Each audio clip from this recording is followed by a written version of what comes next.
दोस्तों नमस्कार, हिंदी कुंज में आप सभी लोगों का स्वागत है। आज हम लोग बात करने चल रहे हैं हिंदी साहित्य इतिहास के अंतर्गत हिंदी निबंध का उद्भव और विकास के बारे में। यदि आप हिंदी कुंज चैनल में पहली बार आए तो यूट्यूब पर हिंदी कुंज चैनल को सब्सक्राइब कर लें ताकि आपको हिंदी भाषा और साहित्य की उपयोगी जानकारी प्राप्त होती रहे। तो शुरुआत करते हैं हिंदी निबंध का उद्भव और विकास के बारे में और उसकी विकास यात्रा के बारे में। यहाँ पर परीक्षा उपयोगी दृष्टि से बात की जा रही है, इसलिए यह निबंध संक्षिप्त रहेगा।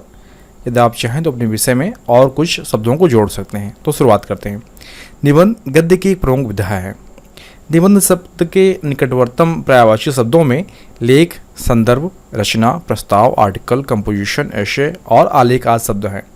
प्राचीन संस्कृत परंपरा में तार्किक व्याख्या, टीका, भाष्य, समीक्षा, सूत्र आदि से उपजकर निबंध साहित्य को विकसित होना स्वीकार किया जाता है। लेकिन हिंदी में निबंध संस्कृत की प्राचीन परंपरा से नहीं बल्कि पाश्चात्य साहित्य की प्रेरणा से आया हुआ है। इसको परिभाषित करते हुए कहा जाता है कि निबंध लेखक के व्यक्तित्व को प्रकाशित करने वाली गद्य रचना है। हिंदी उपन्यास तथा कहानी के समान ही निबंध भी पश्चिम के देन है। हिंदी में निबंध का विकास प्रयाग जी के निबंधों के आधार पर हुआ है। आमतौर पर इसका उद्भव भारतेंदु हरिश्चंद्र जी से स्वीकार किया जाता है उनके समय से, लेकिन कुछ समीक्षक सदा सुखलाल और राजा सुप्रभात जैसे तारे हिंद को हिंदी का प्रथम निबंधकार मानते हैं। परंतु एक सुव्यवस्थित और सुनिश्चित निबंध परंपरा का सूत्रपात भारतेंदु हरिश्चंद्र और उनके समसामयिक निबंधकारों से ही होता है। तो इस प्रकार हम हिंदी निबंध की विकास यात्रा को 4 भागों में बांट सकते हैं, जो कि 4 भागों में पहला है भारतीय युग, दूसरा है द्विवेदी युग, तीसरा है शुक्ल युग और चौथा है शुक्लोत्तर युग। तो अन्य गद्य विधाओं के समान ही निबंध भी भारतीय युग के देन है। तब से लेकर आज तक इस विधा में अनेक परिवर्तन हुए हैं। तो भारतीय युग की शुरुआत करते हैं। पहले भारतेंदु जी हिंदी के सर्वप्रथम निबंधकार हैं और उनका युग हिंदी का आरंभिक युग है। इस काल के निबंधों के विषय और शैली में विविधता है। भाषा व्यवहारिक है, उस पर स्थानीय बोलियों का प्रभाव है। भारतेंदु जी के अतिरिक्त इस काल के निबंधकारों में बालकृष्ण भट्ट, प्रताप नारायण मिश्र, बाल मुकुंद गुप्त, बद्री नारायण चौधरी प्रेमधन, अंबिका दत्त व्यास, राधा चरण गोस्वामी जी का प्रमुख स्थान है। इन सब ने राजनीति, समाज सुधार, देश प्रेम आदि को अपने निबंधों का विषय बनाया और प्राय इस युग के निबंधकार मनमौजी स्वभाव के थे, इसीलिए उनके निबंधों में उन्मुक्तता आ गई है। दूसरा है द्विवेदी युग। यह समय है 1903 से लेकर 1920 तक का समय। द्विवेदी युग में भाषा के परिष्कार और संस्कार का समय है। महावीर प्रसाद द्विवेदी जी के सामने 2 लक्ष्य थे: भाषा की शिथिलता को समाप्त करना और लोगों की रुचि को गंभीर विषय की ओर आकर्षित करना। और इसका परिणाम यह हुआ कि इस युग के निबंधों में प्रौढ़ता और गंभीरता आती गई, भाषा परिष्कृत हुई और निबंध के विषयों का विस्तार हुआ। द्विवेदी युग के निबंधकारों में अध्यापक पूर्ण सिंह, पद्म सिंह शर्मा, माधव मिश्र, मोहनलाल मेहता, बनारसी दास चतुर्वेदी और मिश्र बंधुओं के नाम विशेष रूप से उल्लेखनीय हैं। तीसरा है शुक्ल युग। यह समय है 1920 से लेकर 1937 तक। तो निबंध क्षेत्र में आचार्य रामचंद्र शुक्ल जी के पदार्पण से निबंध साहित्य को एक नया जीवन सा मिला। वास्तव में निबंधों के क्षेत्र में सबसे अधिक प्रभावशाली व्यक्तित्व शुक्ल जी का है। शुक्ल जी के प्रभाव से इस युग में गंभीर और विचार प्रधान निबंधों की रचना होनी शुरुआत हुई। इनमें प्रौढ़ भाषा शैली का प्रयोग हुआ।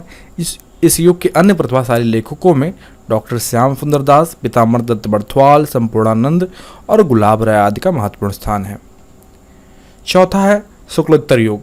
तो शुक्लोत्तर युग के निबंधकारों में डॉक्टर हजारी प्रसाद द्विवेदी जी, जैनेन्द्र कुमार, डॉक्टर नगेंद्र, महादेव वर्मा, रामविलास शर्मा, अमृत राय, आचार्य नंदुलारी वाजपेयी आदि का नाम बड़ी श्रद्धा के साथ लिया जाता है। डॉक्टर हजारी प्रसाद द्विवेदी जी के अशोक के फूल निबंध है। कल्पलता, विचार और वितर्क निबंध संग्रह प्रकाशित हो चुके हैं। इनमें विचारों की मौलिकता और शैली की रोचकता है। श्री जैनेन्द्र जी का दार्शनिक विचार और सामाजिक विषयों पर निबंधों की रचना की है। डॉक्टर नगेंद्र ने मुख्यतः साहित्यिक विषयों पर निबंध लिखे हैं। ये निबंध विचार और विवेचन, विचार और अनुभूति, विचार और विश्लेषण आदि संग्रहों में संग्रहित हैं। महादेव वर्मा ने अतीत के चलचित्र, स्मृति की रेखाएं, श्रृंखला की कड़ियाँ आदि संग्रहों में हिंदी में संस्मरण निबंधों के भाव की पूर्ति की है। इसके अतिरिक्त शिवदान सिंह चौहान, इन निबंधकारों के अतिरिक्त शिवदान सिंह चौहान, डॉक्टर देवराज, कन्हैयालाल मिश्र प्रभाकर, धर्मवीर भारती, प्रभाकर माचवे, विद्यानिवास मिश्र आदि निबंधकारों के निबंध विभिन्न साहित्य की पत्रिकाओं में प्रकाशित होते रहे और अभी भी हो रहे हैं। इस प्रकार निबंध साहित्य ने वर्तमान समय तक बहुत ज़्यादा पर्याप्त उन्नति की है। भारतीय युग से लेकर निबंध साहित्य निरंतर अग्रगति और निरंतर विकास की ओर अग्रसर हो रहा है। तो इस प्रकार हम इस लेख में जान पाए कि हिंदी निबंध की विकास यात्रा किस प्रकार है और में कौन कौन युग महत्वपूर्ण रहे हैं। पहला है भारतीय युग, दूसरा है द्विवेदी युग, तीसरा है शुक्ल युग और चौथा है शुक्लोत्तर युग। इन समयों में कौन कौन प्रमुख निबंधकार हुए हैं और उनके निबंधों की भाषा शैली किस प्रकार है और उनकी विषय शैली क्या है और किन किन विषयों पर इन लोगों ने निबंध लिखा है, चाहे वह द्विवेदी युग हो और वह चाहे शुक्लोत्तर युग हो चाहे शुक्ल युग हो, और वर्तमान समय में किन लेखकों के निबंध संग्रह प्रकाशित हो चुके हैं और उनके महत्वपूर्ण नाम यहाँ पे बात किए गए निबंधकारों के बारे में। यदि आपको यह लेख लिखित रूप में चाहिए तो नीचे डिस्क्रिप्शन बॉक्स में लिंक दिया गया है, जहाँ पर जाकर आप हिंदी निबंध का उद्भव और विकास के बारे में जानकारी प्राप्त कर सकते हैं। यदि आपको अपने विषय और अध्ययन से संबंधित और अधिक अध्ययन सामग्री चाहिए हिंदी इतिहास से संबंधित, तो आप hindicoin.com को विजिट करें। वहाँ पे आपके लिए उपयोगी अध्ययन सामग्री उपलब्ध कराई गई है।